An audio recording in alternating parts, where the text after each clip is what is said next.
Well, welcome back, everybody. Bienvenue à tous nos participants. Thanks, everyone, for joining us for this closing plenary of our public dialogue, Atlantic Opportunity from Atlantic Bubble to Atlantic Boom.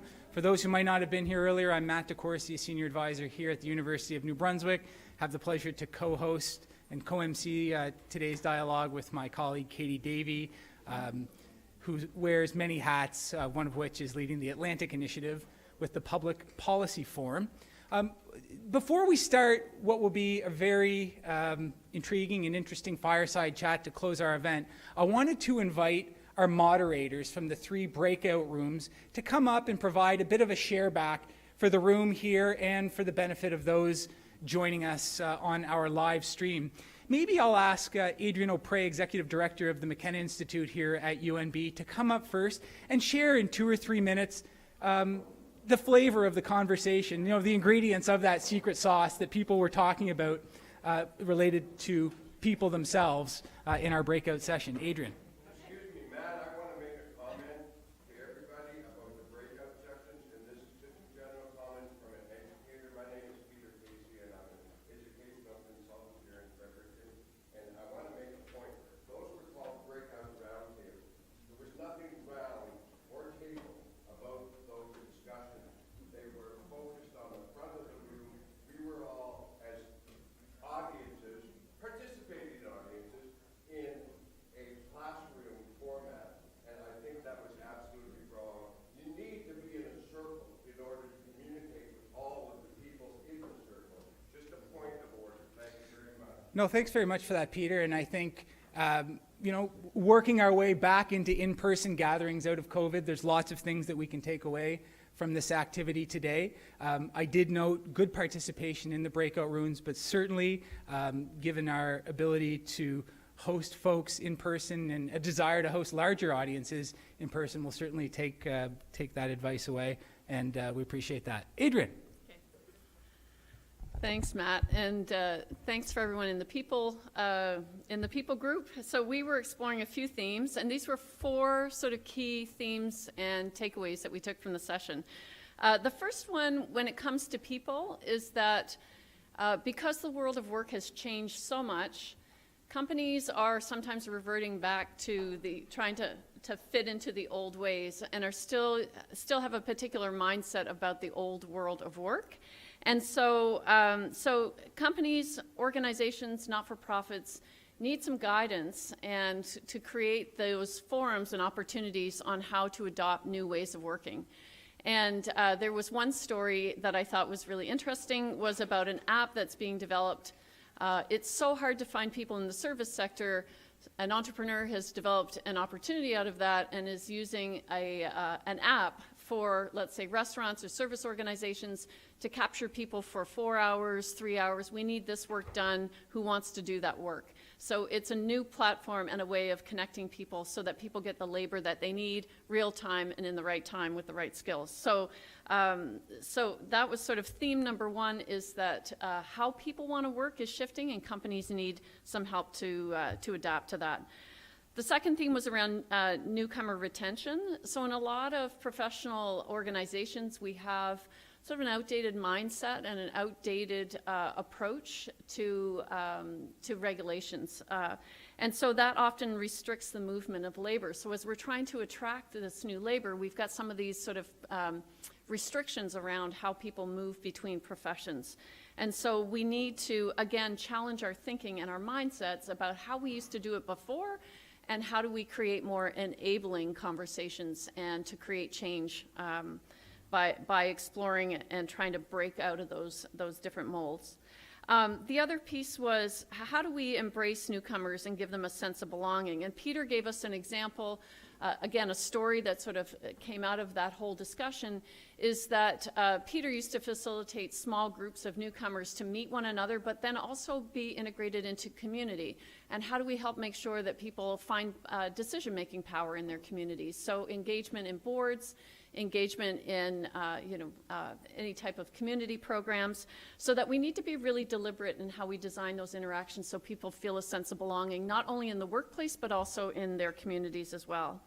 And that we also, when it comes to newcomer retention, we seem to have, we have a challenge and a conversation we need to have around placement. So we have lots of new people coming into our communities. We have lots of organizations that need people. We've got that placement piece. So how do we close that gap on placement? And then the third theme was sort of what are new approaches to attracting talent and developing talent. So there was a couple of examples of sector-based talent pools where, let's say you're in the manufacturing sector. How do you come together as companies and say, how do we make sure that people understand that this manufacturing sector's here? How do we share talent pools? Maybe give people who are coming out of post-secondary or coming out of training programs, how do we make sure that they have exposure to many companies in that field? So particular sectors are starting to work together to say, how do we build a talent strategy and share that talent versus, one company trying to attract one person. So more collaboration there. Asymmetrical training programs, so part-time in school, part-time on the job. How do we make sure that our institutions are adapting to how companies need that talent a little bit faster? And making sure that we are helping our companies adopt technology, because what students are learning in school and what they're finding in the workplace, there's a bit of a disconnect. And so that's not what they're trained to do, and what they see in the workplace is often doesn't align.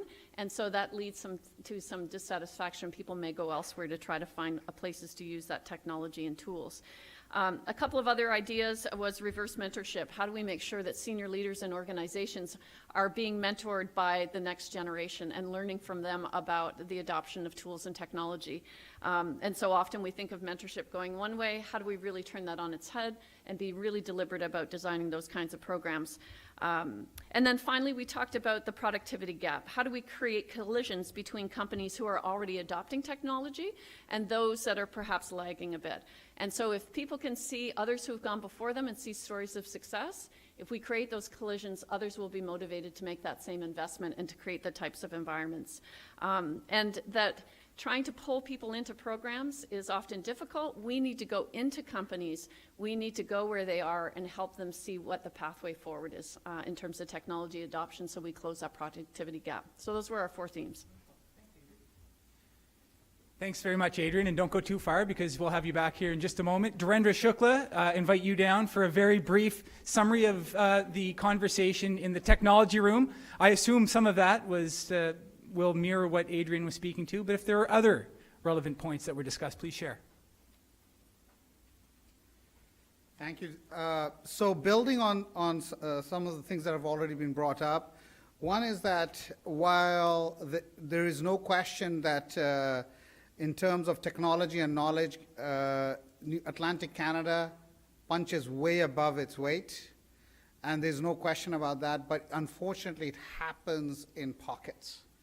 So how do we leverage that across other industries? How do we bring that knowledge and begin to share that?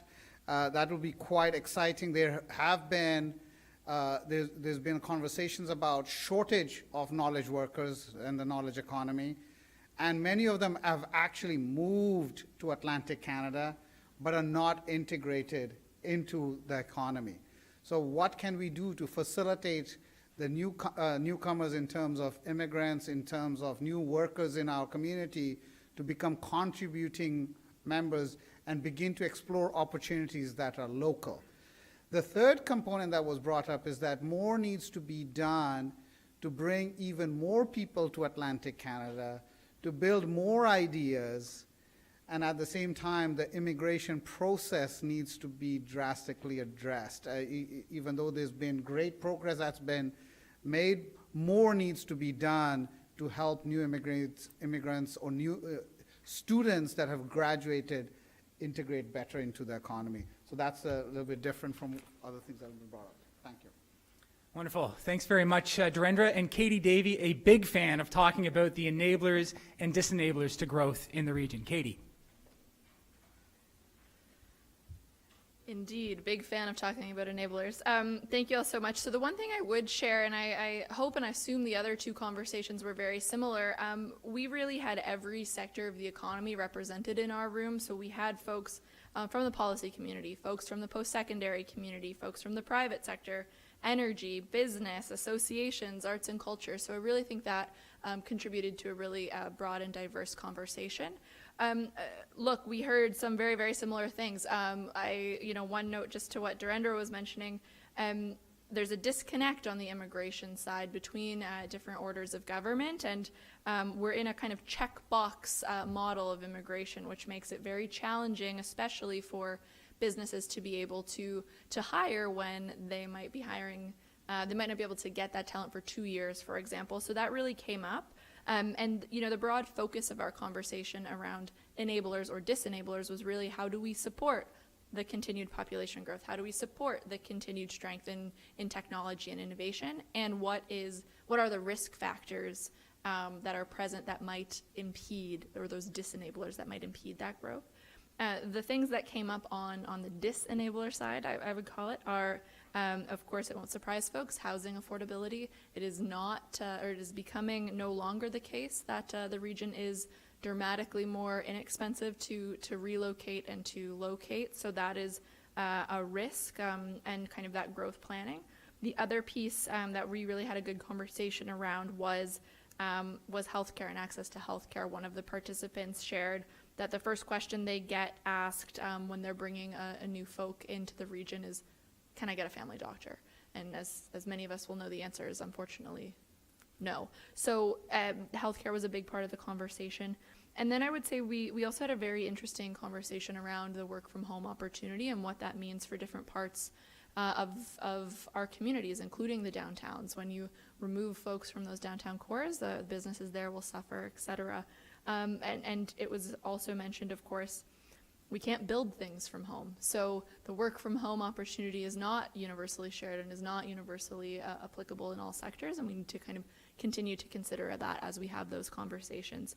I think that's all I'll share for now. It was a great conversation, but I just want to ensure we're continuing to move along.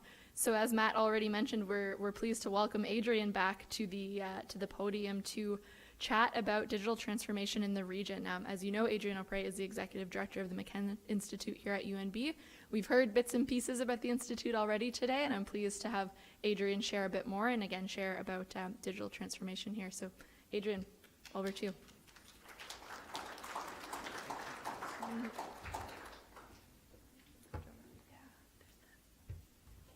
Is this okay? So can I direct myself? Okay, all right, great. All right, okay, and I've got 15 minutes. So lightning talk, does that mean I have to talk fast? Keep us so on your toes, everybody, because here we go. So thanks for this opportunity to talk about the McKenna Institute. Of course, you'll hear from its founder here shortly. So think of this as a little bit of context, I guess, for the conversation and the opportunity to chat with Frank. So I was very, very deliberate in choosing the wording around what the McKenna Institute is all about. We're talking about the work of the Institute is really to scale the New Brunswick digital economy. And we say scale because Frank was really inspired during the pandemic when he read The Unicorn in the Woods, written by Gordon Pitts, which Edward had made reference to earlier. And really, the whole idea is that we have a lot of foundational elements in Atlantic Canada to really lead from a digital perspective. And so really what this investment is that, when Frank read the book and said, okay, I really want to make an investment, he felt strongly that University of New Brunswick, based on its history with some of the largest exits, some of its first, Faculty of Computer Science, Forestry, Engineering, a lot of firsts there. So this investment was made, and the idea is really to leverage that investment to scale the New Brunswick economy. So if I were to take you back to the future a little bit, this is a quote from an article written back, in 1994. And so if you focus on that middle paragraph, it was in the past 3 years, telecommunications, this is in the heyday of anybody who is from New Brunswick and remembers, that NBTel was truly a leader in digital technology and had the first fully digital network anywhere in North America. So, of course, this investment that was made really became a gem for the province. And, of course, Frank McKenna, as Premier at the time, recognized that gem and said, how do we turn this into an opportunity? So all that investment was made, and so there's Frank. You will see that Frank has not aged a day since this photo was taken back in 1994. There he is, looking good, looking young as ever, and as you'll see shortly, with just as much energy as ever for our region and its progress. And so when you look back, a lot of those foundational elements that exist in New Brunswick today are things that were put in place because of the partnership between the government of New Brunswick under Frank's premiership and NBTEL. And so why now? Why the McKenna Institute now, and how is that helping to build the digital economy in New Brunswick? Is that really the idea is to serve as a catalyst for growth, both economic and social, in the province of New Brunswick. And so how are we going to do that? We're focused on 4 key areas. So we're focused on people. How do we make sure that we have the right match of skills that are needed for the new digital economy in New Brunswick? And I'll walk through some projects that we've had private sector investment come into the province and support this agenda by supporting programs that will help augment and lift the skill sets for people in the new economy. And we're looking at upskilling and reskilling. We're looking at how to create better connections with post-secondary institutions, but we're also looking at the K-12, sort of learning trajectory as well. Also, we want to invest in companies. How do we make sure that companies understand what digital adoption means? How do we help them along that journey? We also want to focus on key sectors. So we're creating chairs in particular sectors so that if you take our traditional economy of forestry, fisheries, agriculture, areas like government and healthcare, how do we invest in those sectors and really elevate the digital adoption in those sectors so that we can win globally from here? And then the 4th area is really around community. How do we make sure that every New Brunswicker sees themselves or feels that they have the opportunity to participate in the digital economy in the future? So we're also focused on community-based programs as well, both urban and rural. So really, a lot of times when we talk about digital, we talk about people and the skills, but what we're really trying to do is take a more holistic look and look at all 4 of those areas and create a balance in New Brunswick's digital economy. So as Dr. Dave McGee had mentioned earlier, that to date we've actually raised over $23.5 million. This is a little bit dated. Over $23.5 million in private sector investment, both from within the province, from business leaders like the Barretts, who truly believe in this agenda for New Brunswick and see the potential, to New Brunswickers that are now presidents in national companies that also believe in New Brunswick and see the potential, that we have all of the right factors and they want to participate in that. So already, even though the Institute is not even 12 months old yet, we won't be a year old until September, we've already had tremendous progress to draw in that investment in this agenda.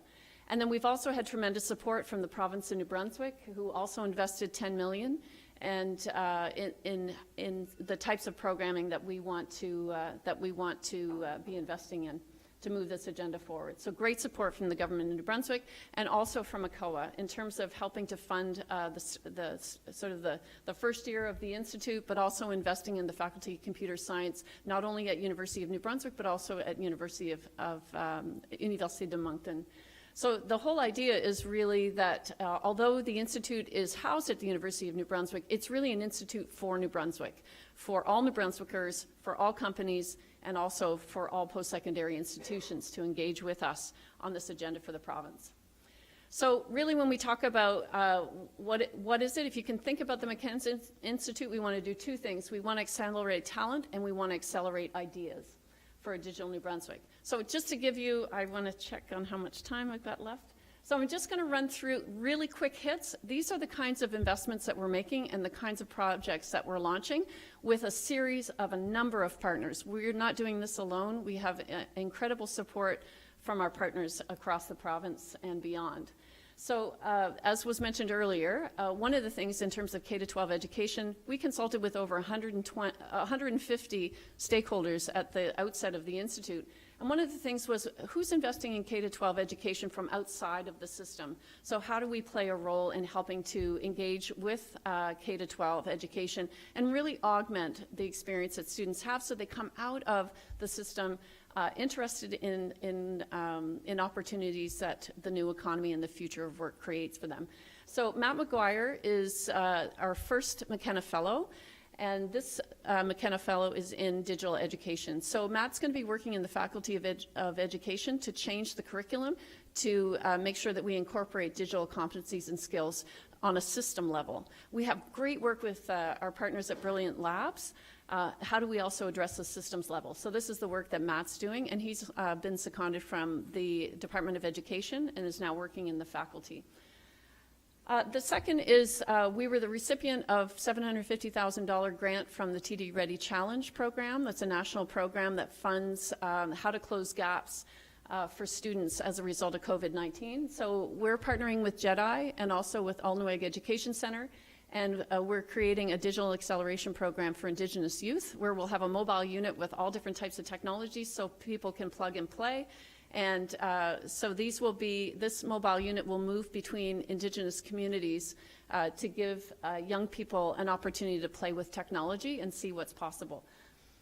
The other is the Digital Learning Network. So this is a connection between teachers that are working in the K-12 system today, and how do we connect them with faculty in the Faculty of Computer Science and also in engineering.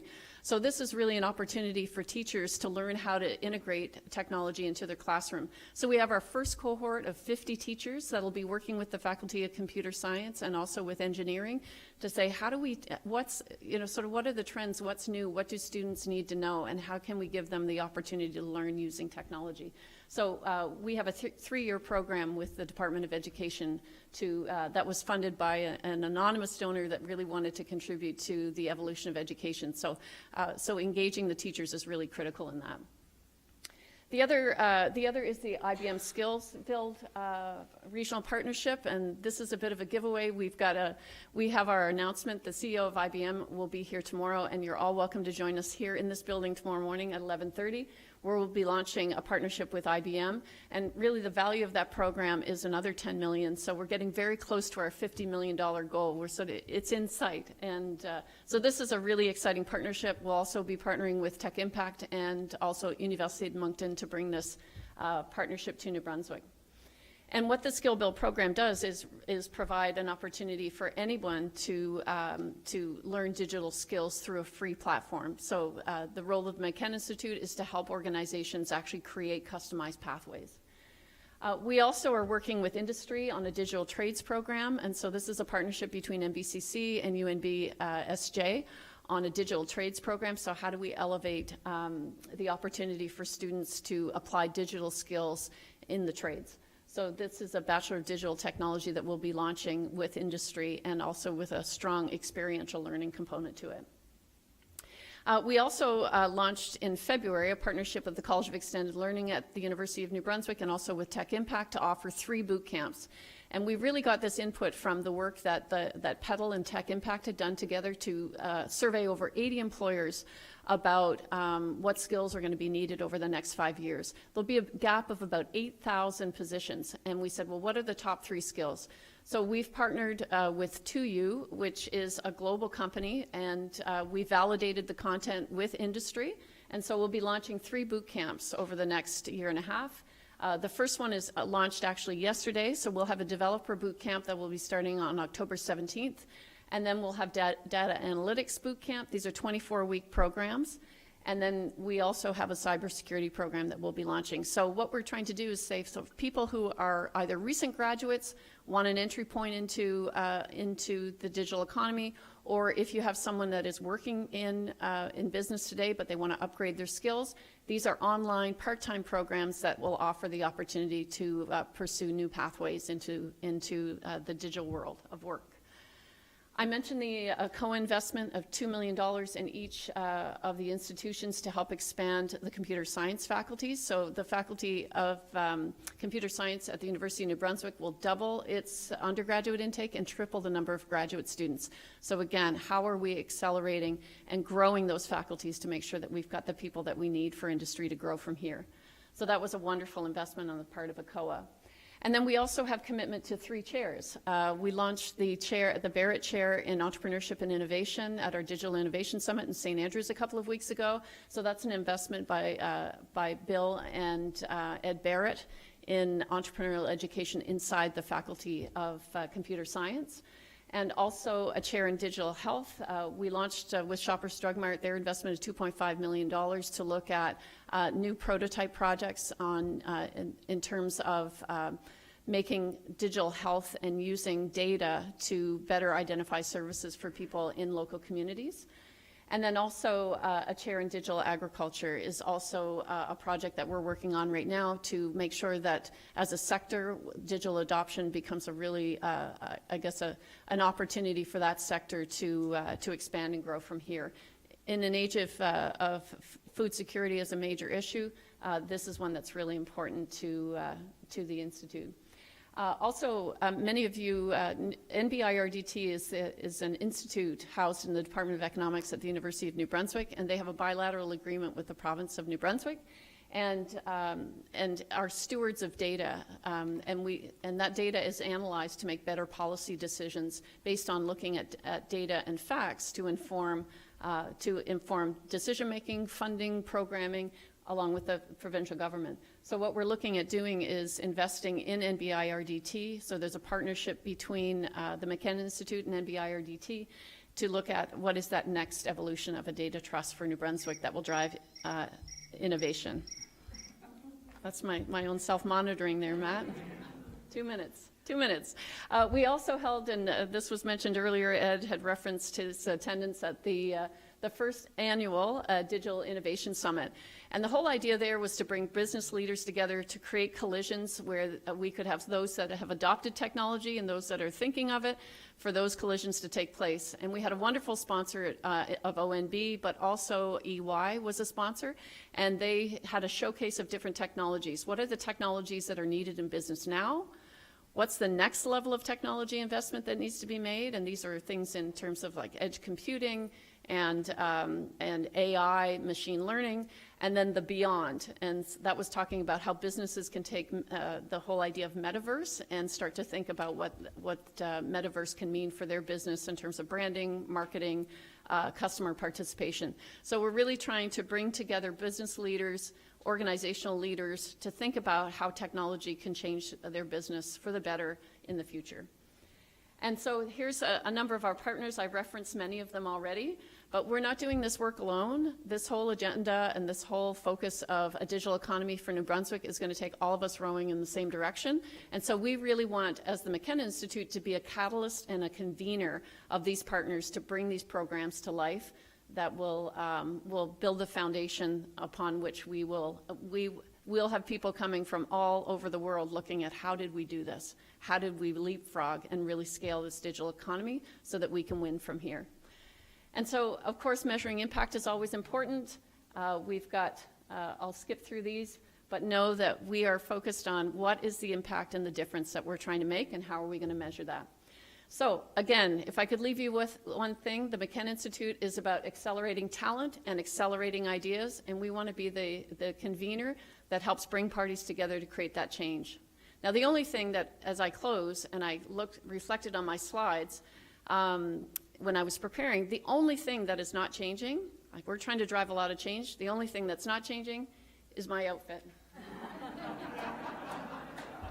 Thanks for the opportunity.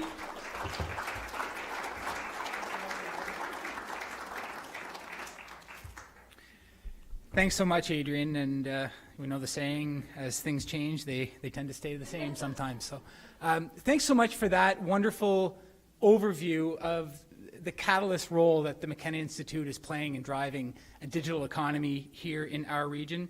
I now have the pleasure to introduce our final fireless side chat entitled Fueling Socioeconomic Growth Through Digital Adoption. And I'm going to invite Ed Greenspan to come back down shortly and welcome our guest of honor, the Honorable Frank McKenna. We all know Mr. McKenna. Absolutely.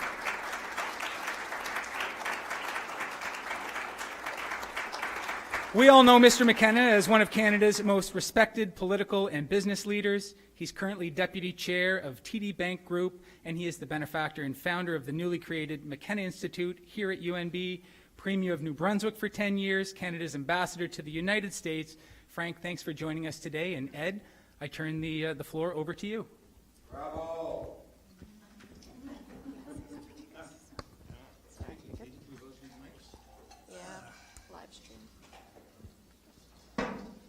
I think you can get electrocuted if you pour water while holding a mic. I'm not sure.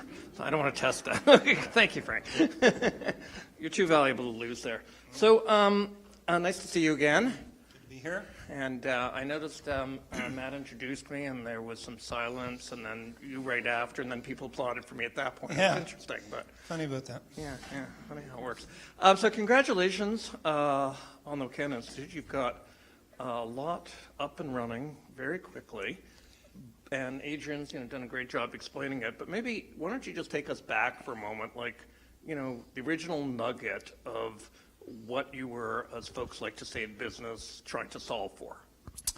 Well, to start with, I wish I had known that we were supposed to coordinate our outfits with our pictures. Which, Adrian, I don't know how women do that. They even remember what they wore, a year ago or 10 years ago or something. I can't remember what I wore yesterday.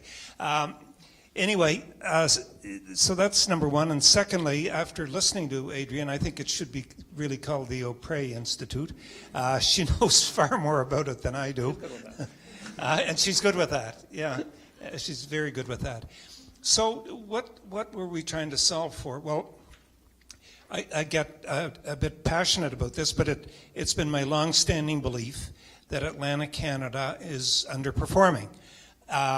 We're not punching our weight. And people will come up with all kinds of reasons. I think there are more excuses than reasons. We have a fairly small population, a bit of remote geography, if you like. But at the end of the day, I believe that you make your own fate, you make your own fortune. And there are places around the world that, if you look at them, are very successful with far less resources than we have. And, I'm thinking of places like Taiwan, which have no natural resources at all. Thinking of places like Japan, that has really no natural resources, and places like Israel. And one of the most motivational statements I ever heard was from Tom Friedman, who I think is one of the most respected journalists in the world, who was writing about his trip to Israel, and he walks into a university classroom and asks the professor, how are things going? And the professor said, beautiful, everything is really good here. We've discovered oil. And Friedman said, I know that's not true. Not in Israel, there's no oil. He said, oh yes, he said, these are our oil wells. And he looked at the students. And that is exactly what motivates me, because it's my belief that the human condition is what you make of it, and that you can add value through knowledge that will allow you to punch not only your weight, but above your weight. And I look at the most successful places in the world. They're all formed around knowledge, clusters of knowledge. And I think that we have that opportunity. We have really strong universities, and lots of them, very strong community colleges, lots of them. And we now, as a result of the pandemic, have a quality of life that the world has started to come to see and believe in.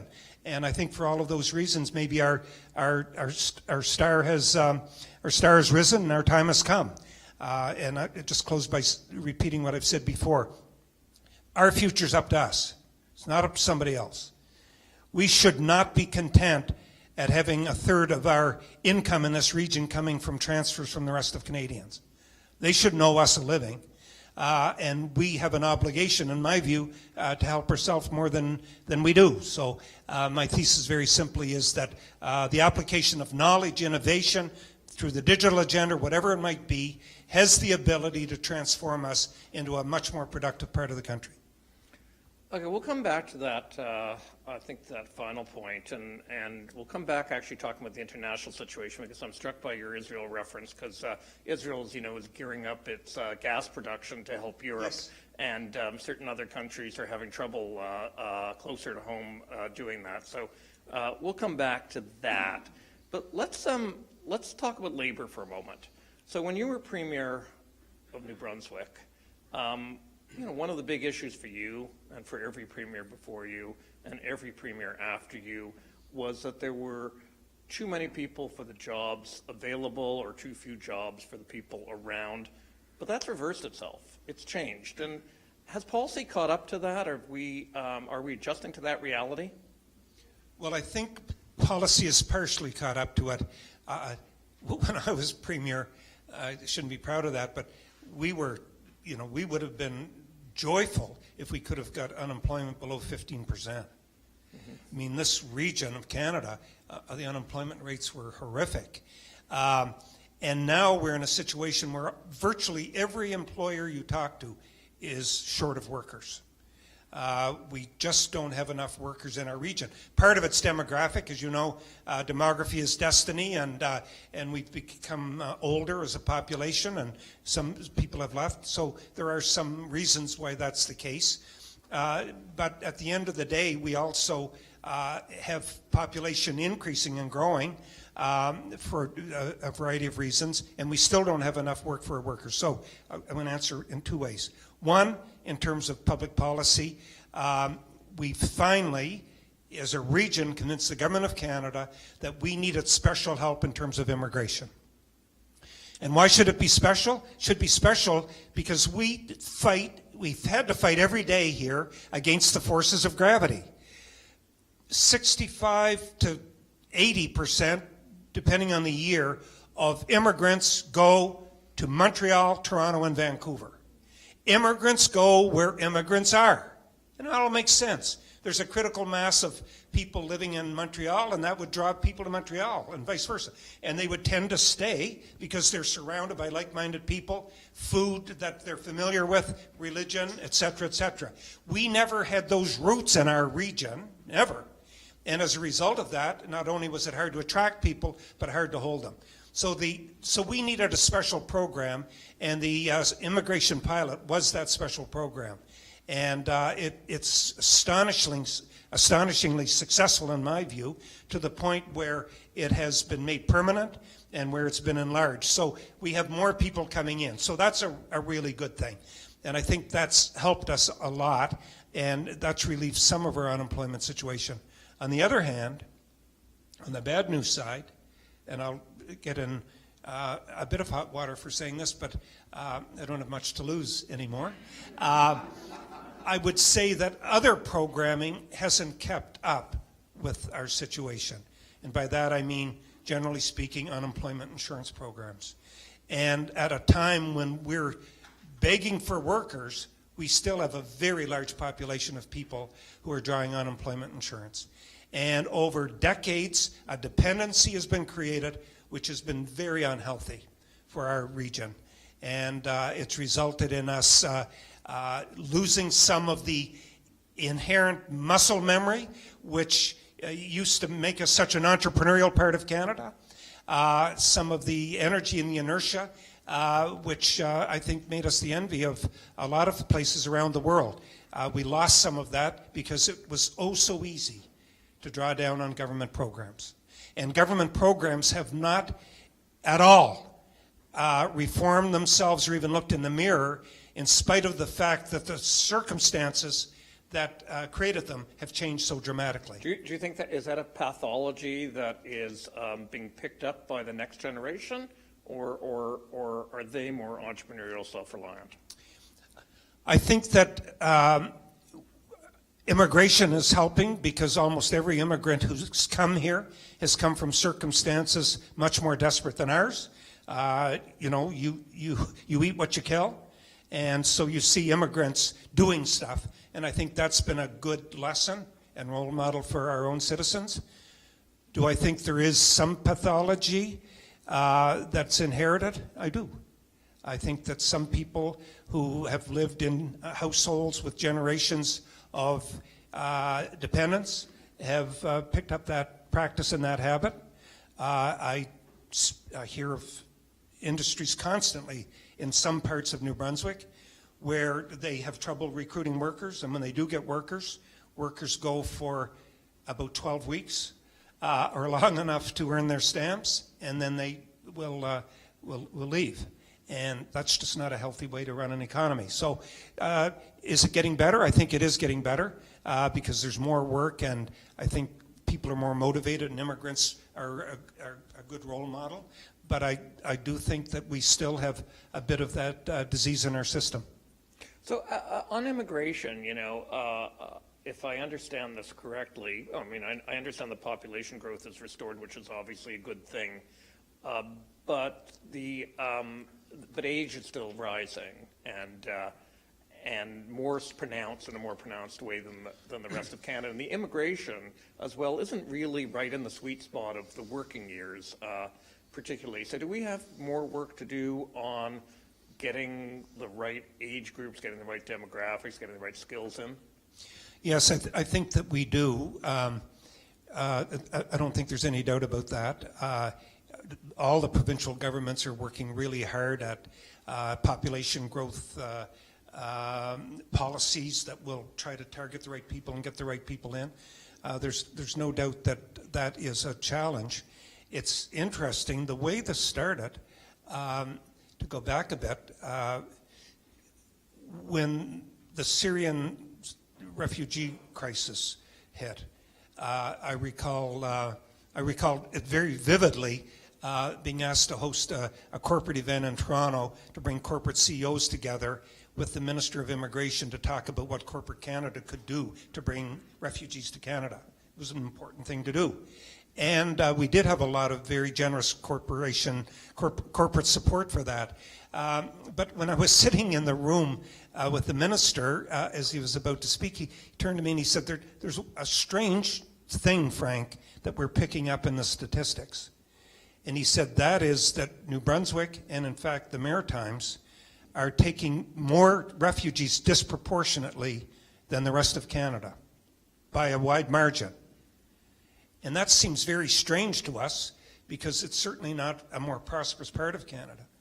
And I said, that's because we're desperate for people. And he said, that is really interesting. And we carried on a dialogue after that, and I was only one of many voices crying in the wilderness saying that we needed more people. Refugees would be something that we should do as a humanitarian measure, but that's not really the area where we would get the most growth in our economy. And increasingly, I think governments have become focused on getting the right people, but we still have mismatches in that area, I would say.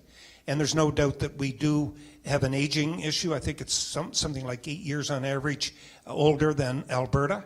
And again, demography is destiny. 8 years, I can just tell you, I just got a knee replaced, and I'm in a category of people who are getting parts replaced at a pretty rapid rate, and all of that is healthcare dollars.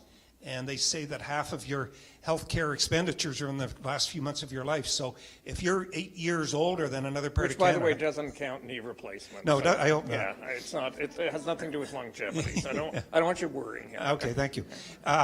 My point, though, is that it's a very expensive part of the demography to service, and so it's very meaningful to us that our population is older than the rest of Canada, and we do need to. It needs to be younger, and so we need population. We probably need it in more targeted areas. Okay, so we've got population growth restored. That's good. Nova Scotia, I think, has hit the magic 1 million mark, which is great. We'll, Neil, hey, congratulations. That could seem risky, but yeah, it's him.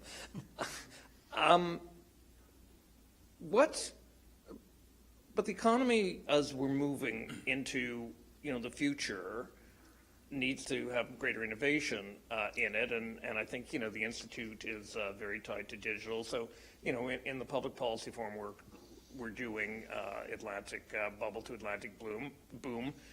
We're talking about life sciences, we're talking about digital, we're talking about these infusing resource and traditional industries as well, and being industries on their own. How's the progress look to you there? Digital, life sciences, oceans, other sciences?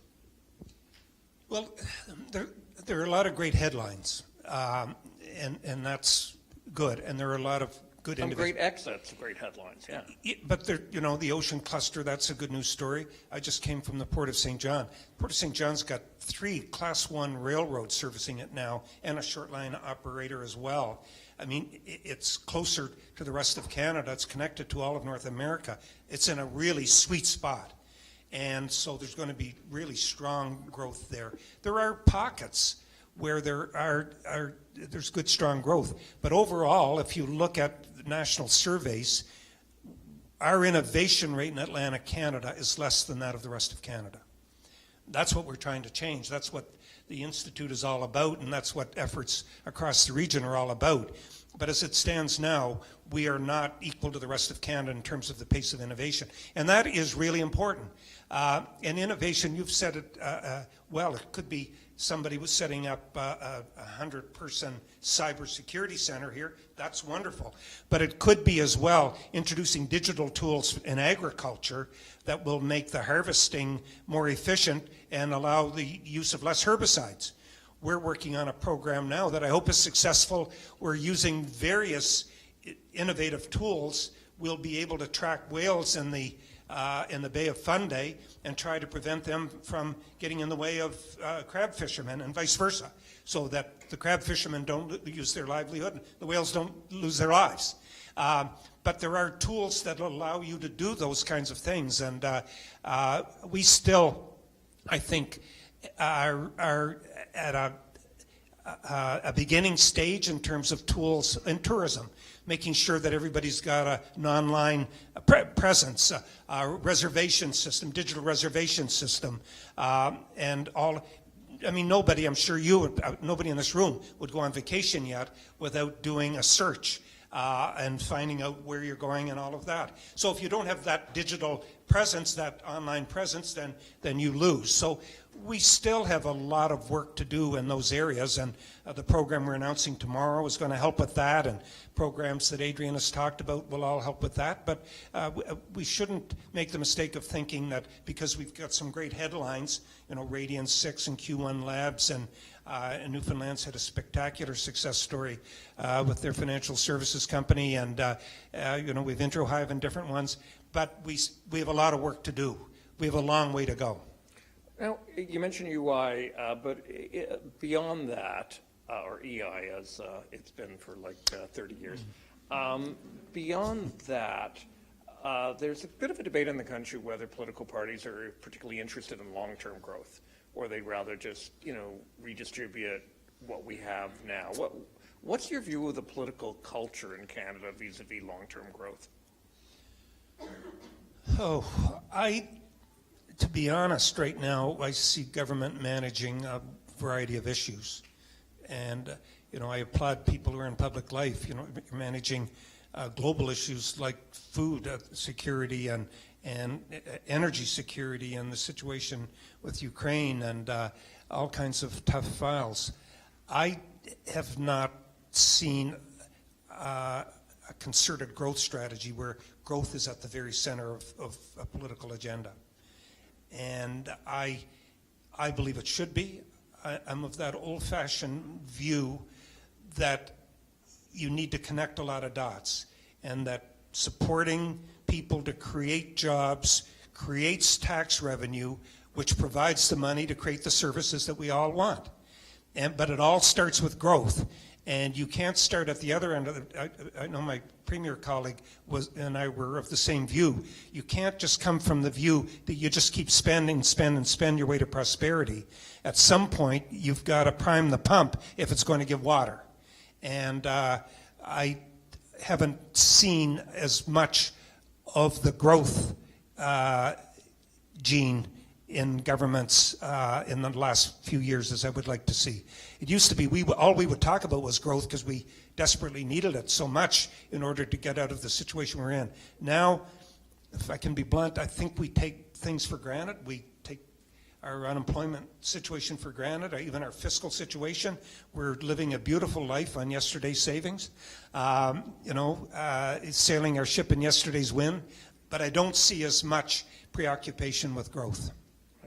You mentioned Ukraine, so I want to talk about. I want to open it up to some of the geopolitics for a few minutes. And I think, as you know, I spent part of my reporting life in that world covering the collapse of communism. I was in Ukraine for its declaration of independence in 1991. So, you know, like many people, I feel it pretty profoundly. It's part of, though, of, you know, geopolitical challenges that also include China, the China-United States rivalry, the United States being more protectionist to Canada. Is Canada more isolated? I think John Manley recently said you know, that Canada is more isolated than it's ever been. Do you worry that we just don't matter enough in this world? Oh, well, you know, there's a long list of countries that don't matter much in the world, if that's the case. No, I think Canada still matters, but I think that we are pursuing a path that's quite different from a lot of countries in the world. Let me just start with the United States. The United States is the paragon of free enterprise, and literally a rising tide has lifted all boats. The United States has been very generous in buying from the rest of the world, and everybody's been a little better off. That changed. In the last administration, we don't make enough note of it because Trump did so many things that were despicable that we failed to realize that one of the most despicable things was essentially turn the United States back on the world.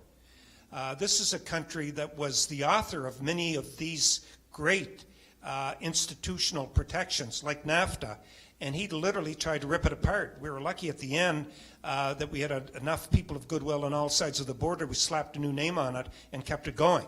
But I think we're lucky he didn't have a very good attention span. We were lucky, yes. So, but that's NAFTA, the Trans-Pacific Partnership. He pulled the United States out of that at a time when that was setting itself up to be a very good buffer to China. He pulled the United States out of that, and now the United States is desperately trying to create all kinds of trade alliances in the Pacific to make up for it. He tore the WTO all to hell. He didn't like the rulings that he was getting in softwood lumber, so he refused to appoint judges to the WTO. Pulled the United States out of the Iran Comprehensive Treaty, which means that their oil has been off the market now for the last number of years. And wouldn't it be nice if we had Iranian oil in the market right now to help deal with Russia's hegemony in energy? You look at all of the things that he did that basically made the United States Fortress America. And then just to prove that the world's silliness didn't stop in America, you've got Boris Johnson and Brexit deciding to break up a perfectly good working union with Europe and going it alone, and now he's in a fight with Scotland, a fight with Ireland, and trying to recreate what he had with Europe before. So this is a pulling back of where the world seemed to be going. Canada, on the other hand, is going the other way. We've signed CETA, a free trade agreement with Europe. We're part of the Trans-Pacific Partnership.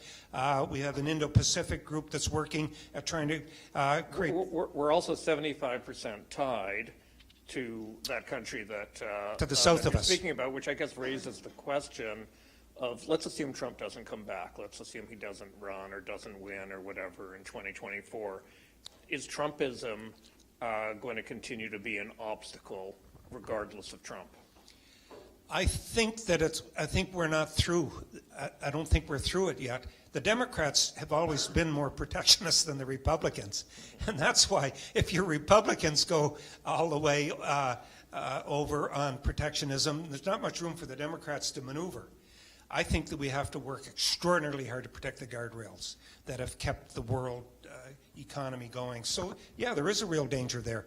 But it's because of that dependency on the United States and because of the peril that we're facing with people like Trump that we've got to be traders with the rest of the world. We need to be the Phoenicians of the world, trading with everybody and getting rich as a result of it and making other people rich. And I can understand why some workers would say, oh, globalization's a terrible thing, I lost my job. In 99% of the cases, they lost their jobs to a robot, not a Mexican. On the other hand, we have lifted up billions of people around the world from abject poverty into a higher quality of life, and they in turn are buying our goods. And we, in turn, are buying cheaper goods made in other parts of the world that allows us to keep the rate of inflation low, more money in our jeans to spend on other things. It was a pretty good gig that we had going for the last 20 years until it all got ripped up. And now, literally, I mean, the world is tearing itself apart. The United States is trying to reassert itself on the world stage, but it's lost the trust of a lot of people. And I think Russia saw an opportunity, which it's taken. It's trying to exploit a weakness in both Europe and the United States, and now we're in a very, very serious predicament. Okay, well, I'd love to talk about energy and food and all of those, and inflation, all those issues. But let's, and if people want to stay afterwards, maybe we can do, for the 10 people who want to gather around the fireplace or something, we can continue the conversation. But let's just bring it back to Atlantic Canada at the end here. So, as you may recall, we had a long conversation last summer, I think in July, and we talked about public policy forum's desire to be better established in the region. We have the Frank McKenna Awards. We have the fund that we've raised to support this. We had done work on the Atlantic immigration pilot, as you referred to before. So, how, I remember you kind of saying that somebody has to help knit the provinces together in a common way, and that might be, one of the contributions we can make. So, what would you have the public policy forum do to help the kinds of causes that we're talking about here of sustainable, long-term, inclusive growth in this region? Yeah, well, to start with, Ed, we should adopt you as an honorary maritimer. I would be so happy to be adopted. That'd be great. But you got all the right characteristics, so that would be nice.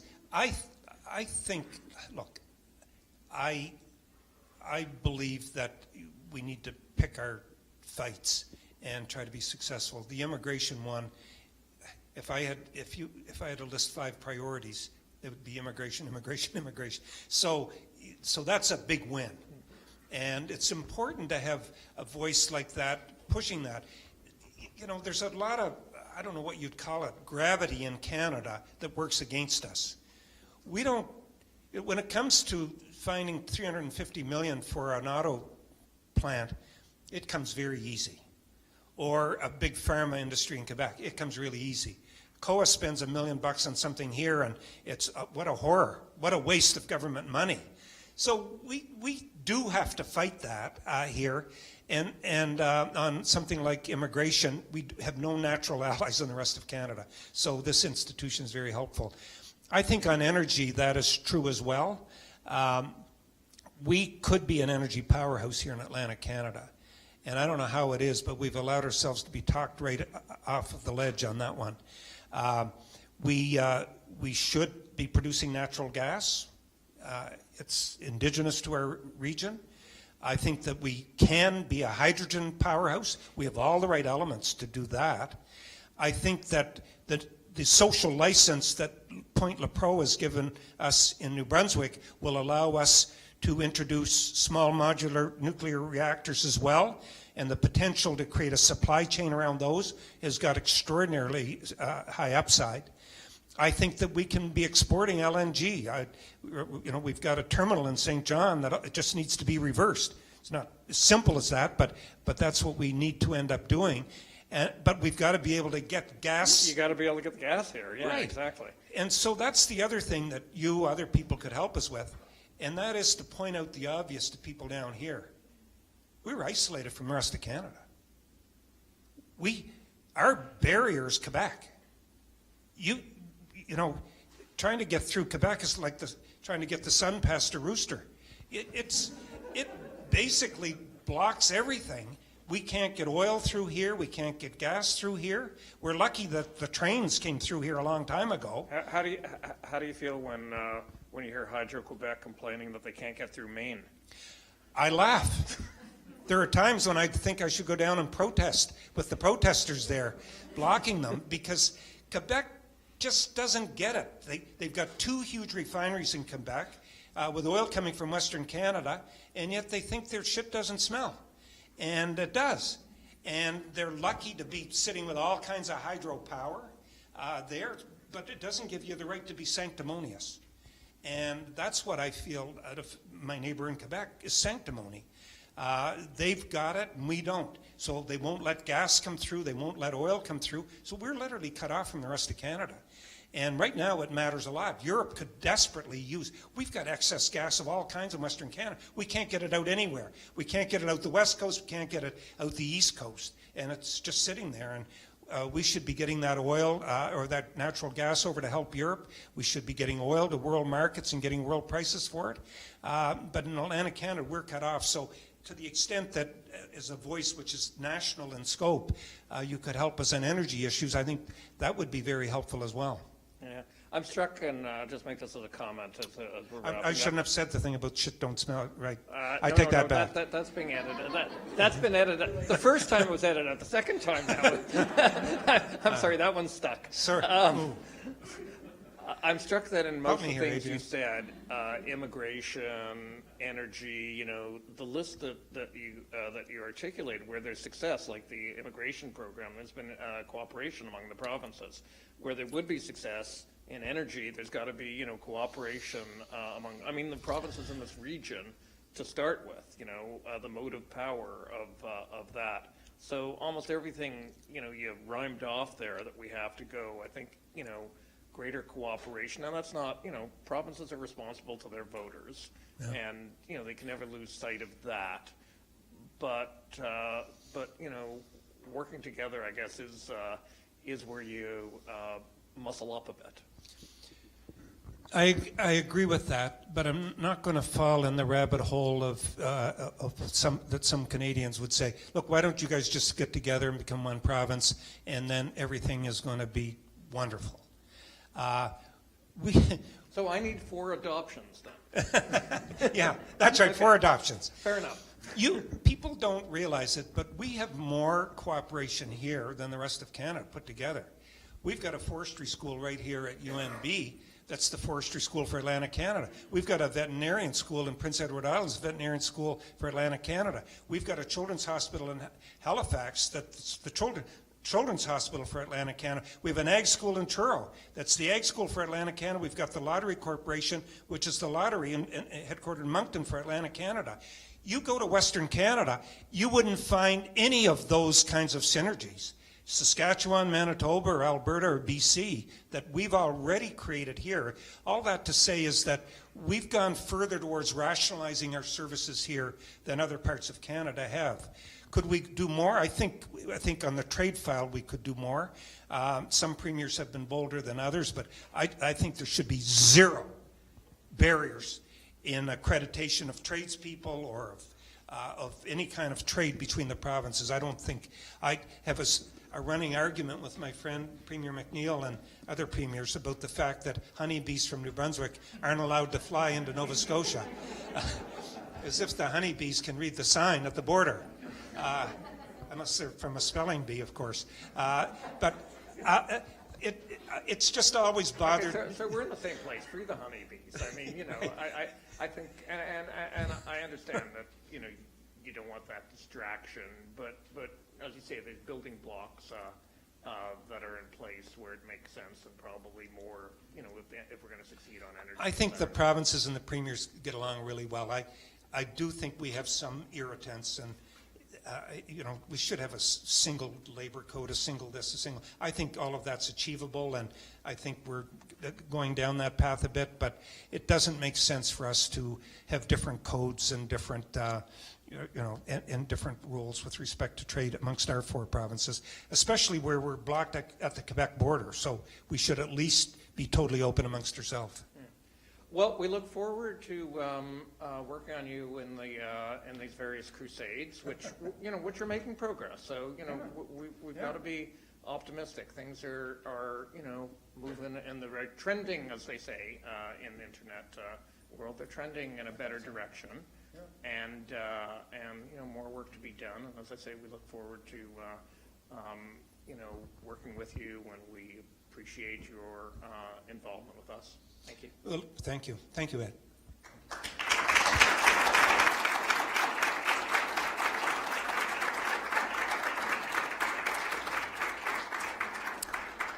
Thank you so much again, Mr. McKenna and Mr. Greenspan. This was a fantastic conversation to wrap up the formal part of our agenda. I just want to conclude by again thanking our partners here at UNB. I'd also invite you all to stick with us for a few minutes for a networking reception in the lobby area. Some refreshments on us, so please do stick around and make some final connections. Again, thank you all so much for attending today. Thank you to our speakers, our partners. I think I've got a partner slide here. No, other way.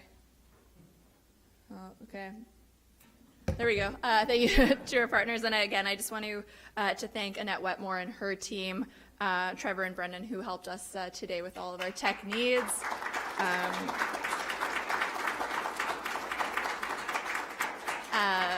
And again, of course, thank you so much to my co-MC, Matcha Corsi, for the day, and to the PPF staff who made today happen. So thank you all again so much. It was a pleasure being back at UNB. And again, I hope you'll join us for a few minutes in the foyer. Thanks so much. Can I say